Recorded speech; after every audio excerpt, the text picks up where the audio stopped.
নমস্কার বন্ধুরা, আমি ঐন্দ্রিলা আর আপনারা দেখছেন ওয়াইল্ড ইন্ডিয়া ট্রাভেলস।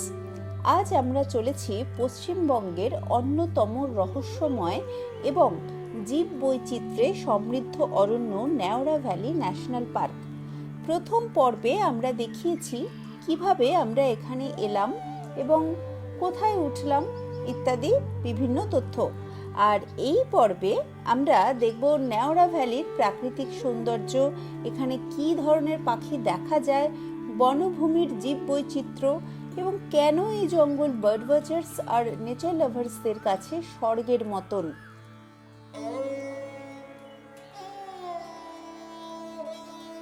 নেওড়া ভ্যালিতে পাখি দেখতে হলে দুটো দিক আছে ঘোরার মতন, আপার ও লোয়ার নেওড়া ভ্যালি। প্রথমে দেখাবো আপার নেওড়া ভ্যালি ঘোরার গল্প।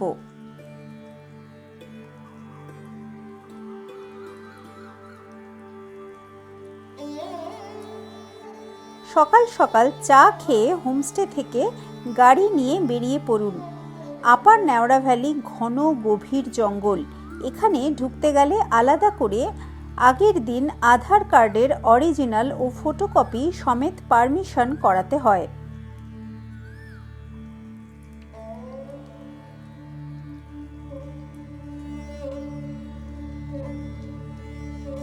গাড়ি নিয়ে 1 ঘন্টা মতন জঙ্গলের মধ্যে দিয়ে যাবার পর হাঁটা শুরু হয়।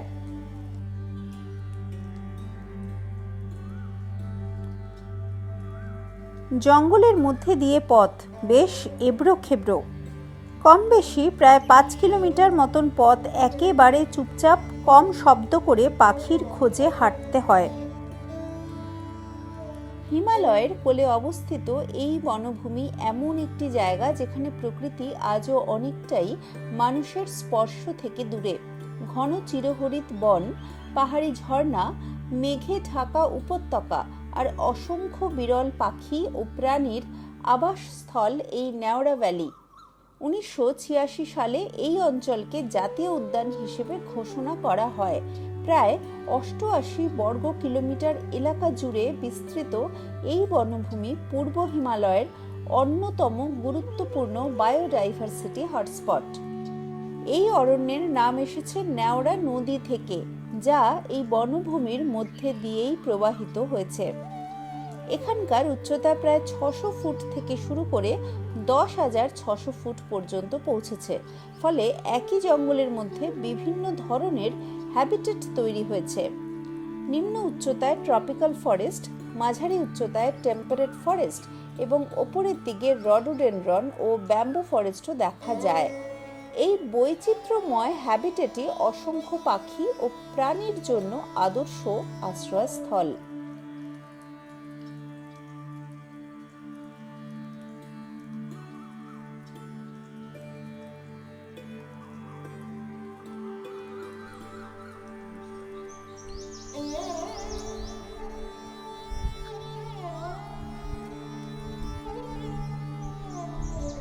স্যাটায়ার ট্রাগোপান বা ওয়ার্ড স্ট্রোগানের মতন কঠিন পাখি লক্ষ্য থাকলেও এই পাখিগুলো দেখা বেশ কষ্টসাধ্য। অনেক চেষ্টা করেও পাওয়া গেল না। হাঁটতে হাঁটতে অভীষ্ট পাখি না পেলেও অন্যান্য অনেক পাখি পাওয়া গেল এই জঙ্গলে।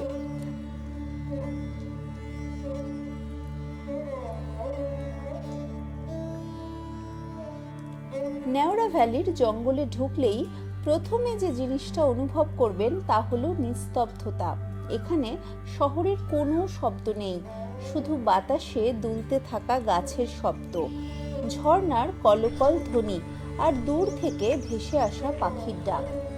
ঘন ওক, ম্যাগনোলিয়া, চেস্টনাট, লরেল, বাঁশ এবং অসংখ্য শ্যাওলা ও ফার্নে ঢাকা এই বন যেন কোনো রূপকথার জগৎ। বর্ষাকালে গাছের গায়ে জমে থাকা মস আর লাইকেন পুরো বনকে সবুজ মখমলের মতন করে তোলে। অনেক সময় দিনের বেলাতেও এত ঘন কুয়াশা নেমে আসে যে কয়েক মিটার দূরের গাছও স্পষ্ট দেখা যায় না। এর মধ্যে আবার বার্ড ওয়াচিং করা, বুঝতেই পারছেন ব্যাপারটা বেশ কঠিন। তবে যাই হোক, এই রহস্যময় পরিবেশই কিন্তু নেওড়া ভ্যালিকে অন্য সব বনভূমি থেকে আলাদা করেছে। আপনি যদি পাখি দেখতে ভালোবাসেন তাহলে নেওড়া ভ্যালি আপনার জন্য স্বপ্নের গন্তব্য। এখানে ৩০০-র বেশি প্রজাতির পাখি রেকর্ড করা হয়েছে। প্রতিটা ট্রেল, প্রতিটা বাঁক যেন নতুন কোনো প্রজাতির সঙ্গে পরিচয় করিয়ে দেয়।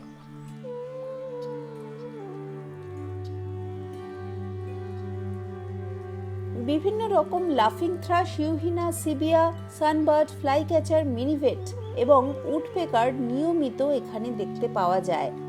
প্রতিটা সকালেই বলা ভালো এখানে ঘুম ভাঙে পাখির কোরাসে।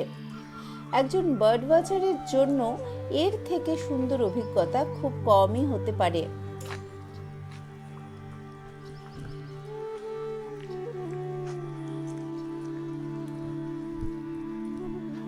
নেওড়া ভ্যালি শুধু পাখি দেখার জন্য নয়, ওয়াইল্ড লাইফ ফটোগ্রাফির জন্যও অসাধারণ। তবে এখানে ছবি তোলা অত সহজ নয়। ঘন বন, কম আলো এবং দ্রুত চলাফেরা করা পাখিদের কারণে ধৈর্যই কিন্তু এখানে সবথেকে বড় অস্ত্র। অনেক সময় একটা বিরল পাখির জন্য কয়েক ঘন্টাও অপেক্ষা করতে হতে পারে।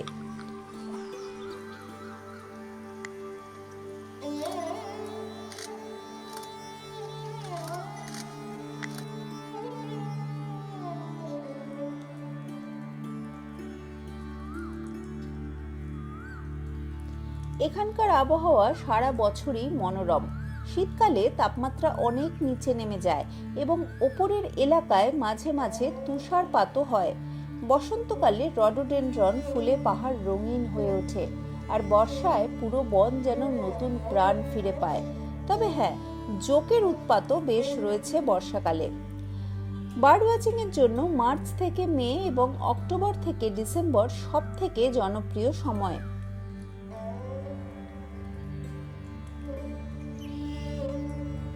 আমরা নেওড়া ভ্যালিতে দুটো আলাদা গ্রুপে গিয়েছিলাম মে মাসের মাঝামাঝি সময়ে। আমি গিয়েছিলাম দ্বিতীয় গ্রুপে। সকালবেলা ঘুম ভাঙতেই পেলাম জানালার গায়ে কুয়াশা। সকালের চা পান পর্ব শেষে জঙ্গলে ঢুকে পাখির জন্য অপেক্ষা শুরু হলো। 6:10 নাগাদ আমরা রওনা দিলাম। আজকে আমাদের গন্তব্য লোয়ার নেওড়া ভ্যালি। মাঝে মাঝেই চারপাশ সাদা হয়ে যাচ্ছে। কুয়াশা আর মেঘের চাদর ঢেকে দিচ্ছে নেওড়া জঙ্গলের সবুজ গালিচাকে। প্রথমে পেলাম কমন কুটিয়া। হিমালয়ের জঙ্গলে পাখি দেখতে গেলে যে কটা পাখি মুহূর্তের মধ্যে নজর কেড়ে নেয় তার মধ্যে অন্যতম হলো কমন কুটিয়া। এর উজ্জ্বল কমলা, কালো, সাদা ও ধূসর রঙের মিশ্রণ একে জঙ্গলের সবচেয়ে আকর্ষণীয় পাখিগুলোর একটা করে তুলেছে। তবে দেখে বোঝাই যাচ্ছে যে এরকম ওয়েদারে এই পাখির যে দারুণ ছবি এসেছে তা কিন্তু নয়। এই পাখির সবচেয়ে মজার বৈশিষ্ট্য হলো এর চলাফেরা।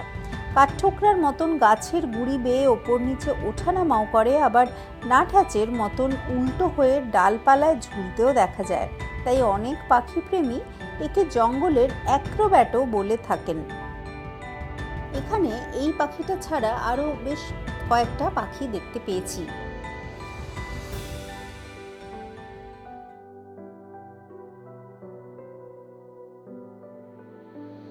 পাখি প্রেমী না হলেও যদি আপনি প্রকৃতি প্রেমী হন বা হিমালয়ের ঘন সবুজ আপনার ভীষণ আকর্ষণীয় মনে হয়, তাহলে এই জঙ্গল আপনার অবশ্য গন্তব্যের তালিকায় থাকবে।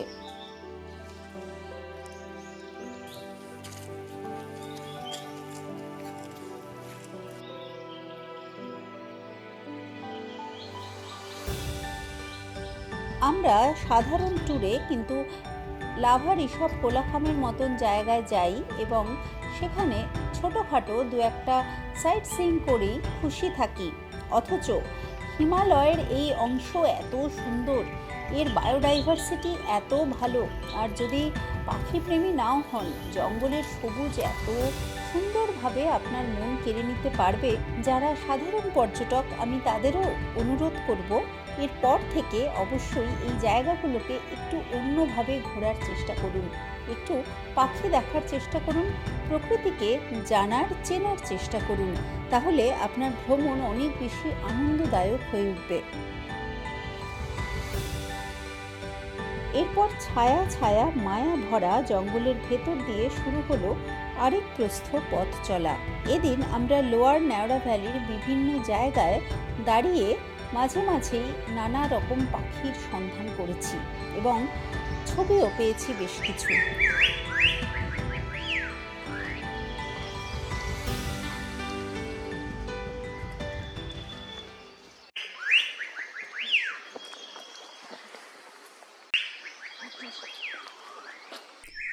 ন্যাওড়া ভ্যালির ভেতরে বেশ ঘন জঙ্গল, মানে বাইনো নিয়ে এলে খুব ভালো হয়, কারণ পাখি স্পট করাটা একটুখানি টাফ। তারপরে তো ছবি তোলার ব্যাপার রয়েছে। এবার মাঝে মাঝে রোদ আসছে, তবে বেশিরভাগ সময় এখনো পর্যন্ত আমরা কিন্তু কুয়াশা পেয়েছি। অনেকটাই রাস্তায় আর কি কুয়াশার মধ্যে দিয়ে দিয়ে যাচ্ছি, তো এটা একটা ব্যাপার। আর যখন কুয়াশার মেঘ ঢুকছে তখন এত বেশি হয়ে যাচ্ছে সেটা যে ছবি তোলা যাচ্ছে না, বা গেলেও আর কি খুব খুব ঝাপসা হয়ে যাচ্ছে এরকম। তবে হ্যাঁ, মাঝে মাঝে রোদও উঠছে। এখন যেমন এই মুহূর্তে রোদ, আর এই পাইন বনের মধ্যে দিয়ে যাচ্ছি। এই রাস্তাটা কিন্তু মায়াবী। হ্যাঁ, যতই আমরা বলি এখানে হয়তো মানে আমরা পাখি এই জায়গাটা বাদ দিয়েই পাই সবসময় অন্য দিকটায়, কিন্তু এই জায়গাটা অন্য রকমের একটা মায়া সৃষ্টি করে। তো এটাও ভালো লাগে দেখতে, মানে চোখের আরাম আর কি।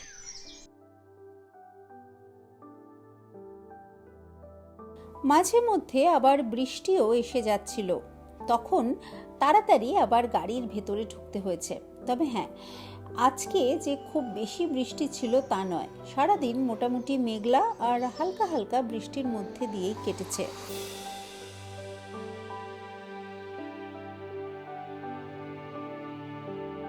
কোলাখাম পর্যটকদের কাছে ভীষণ জনপ্রিয় একটা গন্তব্য। কোলাখাম গ্রামটাও বেশ পর্যটক বহুল। এখানে প্রচুর হোমস্টে রয়েছে, খাবার জায়গা রয়েছে। বেশিরভাগ মানুষই কোলাখামে এবং লাভা বা রিসপে এসে বসবাস করেন, অথচ এই জায়গার যে বায়োডাইভার্সিটি সেটা সম্বন্ধে অনেকেই অতটা ওয়াকিবহাল নন। কোলাখাম চলে এলাম, এখানে ব্রেকফাস্ট করব, সেই জন্য লাভা থেকে ওই জঙ্গলের রাস্তা দিয়ে দিয়ে এসে তারপরে কোলাখাম। এবার এই জায়গাটা খুব সুন্দর, যেখানে আর কি ব্রেকফাস্টের জন্য দাঁড়িয়েছি। এখান থেকে পুরো ভিউটা দেখা যাচ্ছে, যদিও আজকে তো ওয়েদার অতটা ভালো কিছু নয়। যাই হোক, এই ওপেন এই এরিয়াটা অ্যাটলিস্ট তো দেখা যাচ্ছে, এইটুকুই আর কি।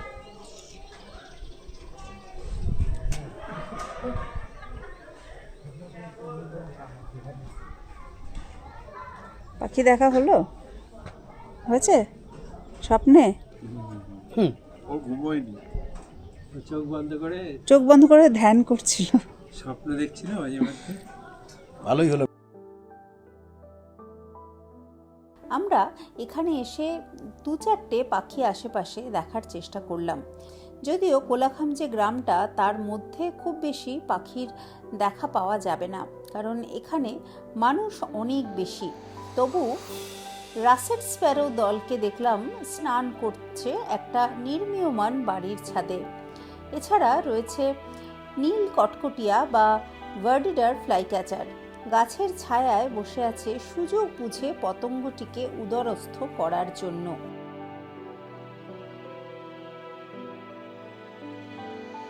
আমরা ব্রেকফাস্ট করলাম পুরি, সবজি, ডিম সেদ্ধ দিয়ে।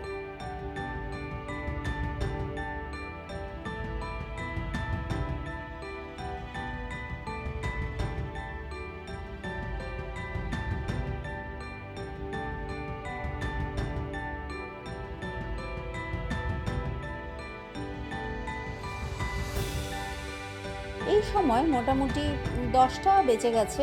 এরপরে আমরা আস্তে আস্তে আবার হোটেলের দিকে ফিরব। ফেরার পথে যা টুকটাক বার্ডিং হলো, ব্যাস ওটুকুই। হোটেলে ফিরে তারপরে দুপুরের খাবার খেয়ে আবার বিকেলবেলার বার্ডিং শুরু।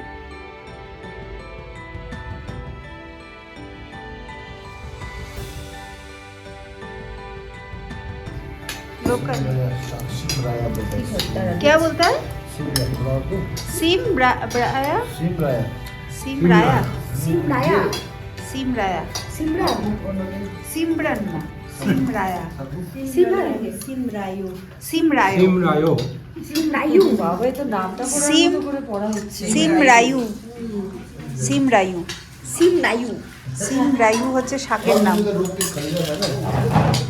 মাছ বাহ, আর হচ্ছে ডাল, তো কি উচ্ছে। এই উচ্ছেটা এই উচ্ছেটা খুব ভালো হয়। আরে এই যে সাদা তিল ছড়িয়ে করেছে আমাকে আমাকে দিতে সব কিচ্ছু ভালো জিনিসগুলো খাচ্ছে না একটাও। আজকে আমার উপবাস আছে উপবাস, তাহলে তো ওকে উঠে পড়তে হবে তাহলে শাক বাহ, হ্যাঁ হ্যাঁ শাকটা খেতে হবে। উঠের উপবাস এটা এই শাকটা ওখানে গেলে আর পাবি না, এটা খেয়ে নে। हाँ वो স্পেশাল এটা একটু খাই। ও সবাই কিন্তু খেয়ে খেয়েছে। নিল, ও অল্প একটু টেস্ট করেছে, ওরকম করে না অল্প। আমি আমি খাবো না, একটু একটু পাঁপড় কে খায় ভালো খাবার। না, পাঁপড় খায় না। ওইটা স্যালাড বোধহয় স্যালাড। বার্ডিং শেষে এবার খাওয়া দাওয়ার পালা। বাড়ি শেষে স্যালাডটা না? আবার কেমন করেছে? মধ্যাহ্নভোজের বিরতি। মধ্যাহ্নভোজের বিরতি। শেষ কেন? বাড়ি। বার্ডিং শেষের বার্ডিং এর গ্যাপে, হ্যাঁ বার্ডিং এর গ্যাপে মানে যখন পাখিরাও আর কি খাওয়া দাওয়া কমপ্লিট করেছে, আমরাও আর কি খাওয়া দাওয়া কমপ্লিট করে তারপরে আবার তাদের দেখতে যাব সেকেন্ড টাইমের জন্য।